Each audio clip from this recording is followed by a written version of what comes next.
21st Century Entrepreneurship with Martin Piskarik. Many people think that employee ownership means giving their business away or letting employees run the company in a complex structure that is very difficult to understand.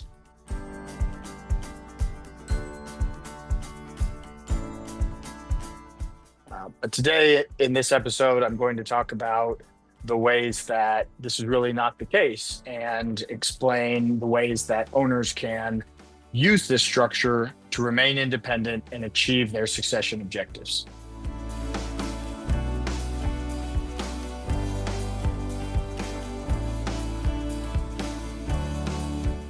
My name is Robert Reavis. I'm a director at ButcherJoseph and Company. We are a boutique investment bank focusing on closely held and family-owned businesses with a subspecialty in employee ownership.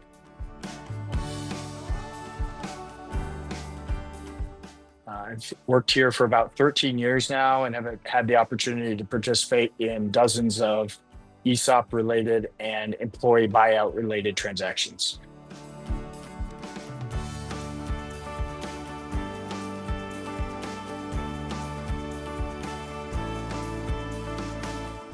An ESOP is effectively a sale of the business to a trust that benefits the employees, typically with favorable tax treatment. Now, the easiest way to understand this, and the example that we often use, is buying a house. If you were going to buy a house, you would typically put 20 to 30% of the purchase price down in cash, and you would get a loan for the remaining 70%.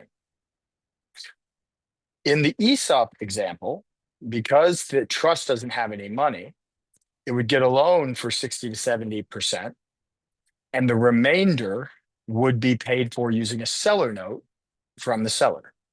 And over time, the company uses its cash flows in order to repay the purchase, funded both from the third-party financing source like a bank or a credit fund, and then finally the seller note that is used to complete the 100% sale. Now, a seller need not sell at any given time 100% of the company. That's kind of a good snapshot of the way that an ESOP transaction works. The day after the transaction, the owner will typically retain board control, and the managers who have been in place up until that point will remain in place and continue almost exactly as before.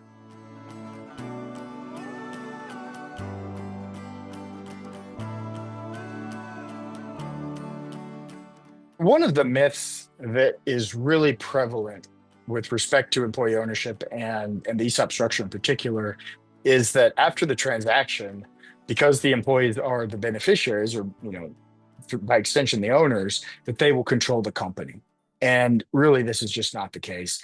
The equity is held on behalf of the employees through an ESOP trust. Typically, there's an institutional trustee whose job it is to make sure that the company every year does a fair market valuation of the stock, that has a fiduciary obligation to ensure that there's good board process and to administer kind of the details of the plan.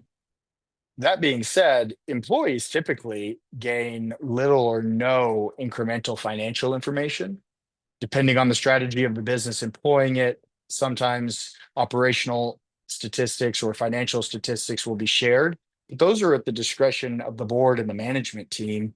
And typically the seller will retain ultimate say on questions related to divulging financial information through their board seats or through their ongoing management of the business. Similarly, the board does not typically have an employee representative, except to the extent that the ESOP trustee chooses to participate as an observer.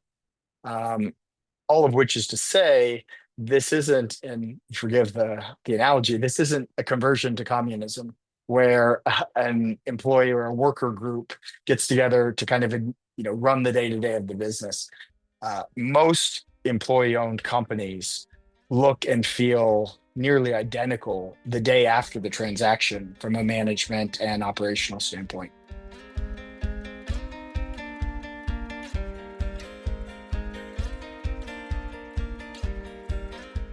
The third myth, which, like many effective myths, contains its kernel of truth, is that the ESOP is too complex. Now, what we typically tell our clients is that once you understand kind of the core functioning of what you've done, once you understand the way that third-party financing and the seller notes work, and the way that shares are allocated to employees on an annual basis, most of the other details have flexibility and are easy to follow once you have an idea of the core functioning of the system. If you hire a good advisor who will work with you kind of from the beginning till the end of the transaction, you will go into the structure knowing enough to know what resources you require in order to operate the plan effectively, how to communicate with your ESOP trustee and your board of directors, and what ongoing decisions are available to you or required of you in order for the system to function properly. In exchange for that, a seller typically is able to structure the transaction to achieve their near-term liquidity and long-term culture and strategic planning objectives. One of the most compelling aspects of an ESOP transaction is that when selling C corporation stock to an ESOP, an owner may elect to defer the capital gains on the gain portion of the sale and roll that portion into qualifying replacement property, typically debt or equity of US corporations, which allows an owner to defer the capital gain as long as the replacement property is held. And typically what we see is that sellers will wrap this qualifying replacement property into their estate plan such that heirs are able to receive a 100% step up in basis, and there is no capital gains tax on what in many cases are businesses with very little in the way of actual basis. There are strategies that allow sellers to leverage their qualifying replacement property so that they can receive nearly 100% of the liquidity while deferring or eventually getting full relief from the capital gains tax. And then on the company side, when selling to an ESOP, there are significant income tax advantages. On the S corporation side, the company is entirely exempt from that portion of its ownership, which is attributable to the ESOP, up to 100%. So many S corp owned ESOPs pay no tax whatsoever. On the C corporation side, there are many strategies, including contributions to the ESOP and dividends to the ESOP, which, while having no actual cash impact on the company, do produce very significant tax deferrals in the years in which they are employed. So one of the most compelling aspects of these transactions is that whereas it can often take a little bit more time to obtain all of the cash that a seller is due for the sale of the business, ultimately over a 5-year period, in many cases, that cash number is significantly higher because of the capital gain deferral. And in many cases, the amount that the company will save in income tax is roughly equivalent to the amount of debt service that is required to finance the transaction.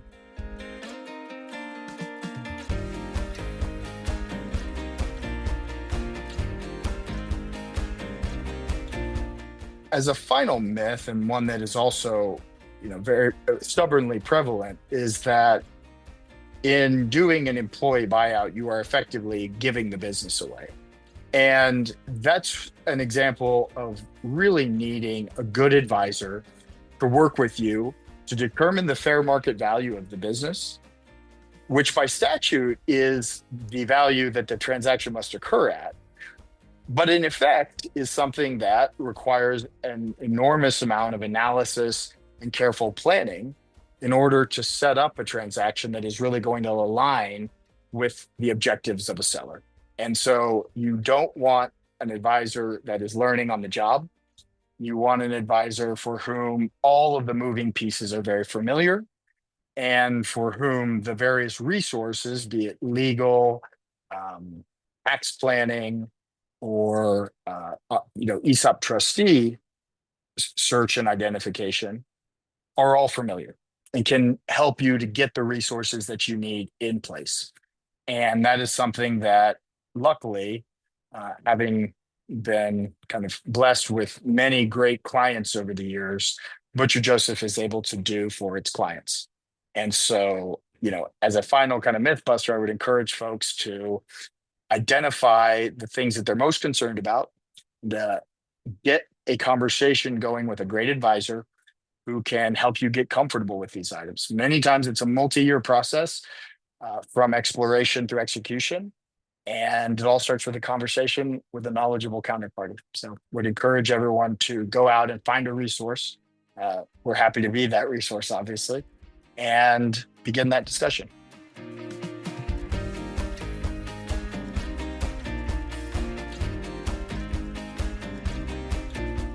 We've had clients who come to us when they're ready to initiate a succession transaction. And obviously, we do everything that we can to help them. But we've also had clients, and sometimes these are the best transactions, who are even several years from being ready to execute. And we're able to help them identify things that will make the company more able to successfully execute a transaction. And those include working with a tax and accounting firm to make sure that all of the financials are organized in a way that is conducive to a sale transaction, cleaning up some of the entities that are involved or business units which need to be divested and are not core to the business, identifying key managers who will be important to the next generation of leadership and to the succession of the business, identifying liquidity objectives and working with estate planning attorneys to find out how much liquidity is needed and when and for what objectives. Many of these things will ultimately make any company better, regardless of the succession transaction that they want to do. Cleaning up financials, working on internal reporting of key operational statistics, incentivizing that next generation of management. All those things are great for any business to do. And the sooner you start that discussion, even if you feel like you're years from being ready to kind of exit the business, that planning will only benefit you and will only give you more options as you think about kind of that final transaction that you want to do. And as a firm, we often work with clients for many years before they're ready to proceed with an actual sale. And we view those relationships as enormously valuable because getting a transaction done at the right time for a client is critical to maintaining the relationship that we try to have with them going forward, and to the relationship of trust that is so critical to our business.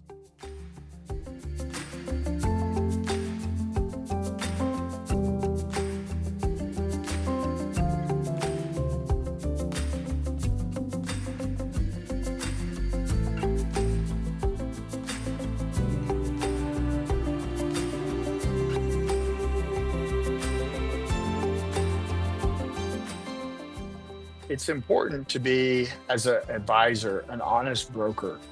And there are absolutely situations and companies and sellers for whom the ESOP is not the ideal transaction.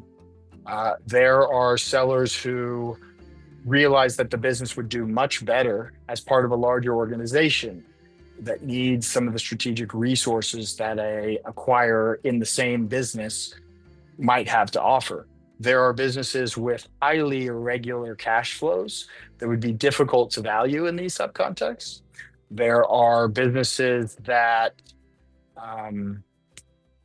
require enormous amounts of capital in order to maintain capital equipment. I'm thinking of equipment with long useful life that requires an enormous amount of maintenance and kind of ongoing CapEx.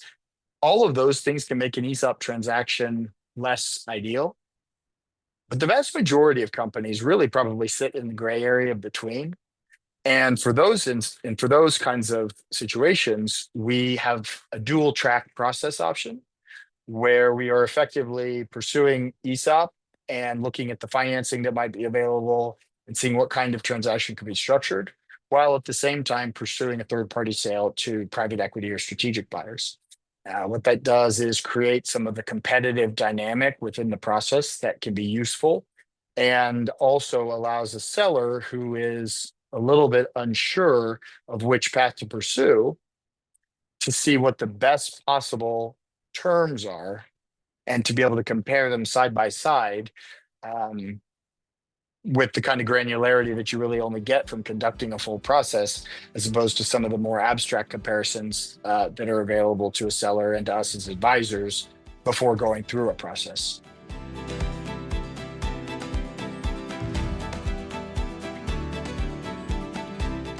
So if any of this is resonating with you, or any part of this represents an area that you have been thinking about or considering pursuing,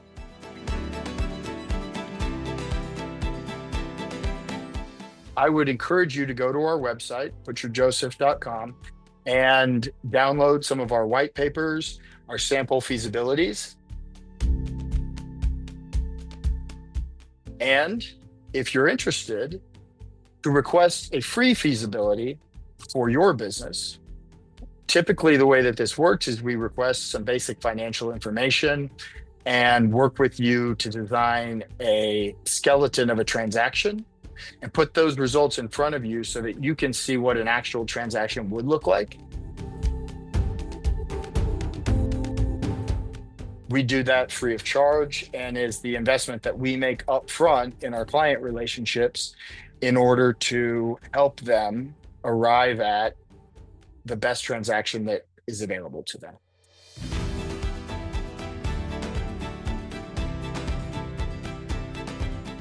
"21st Century Entrepreneurship" with Martin Piskarik.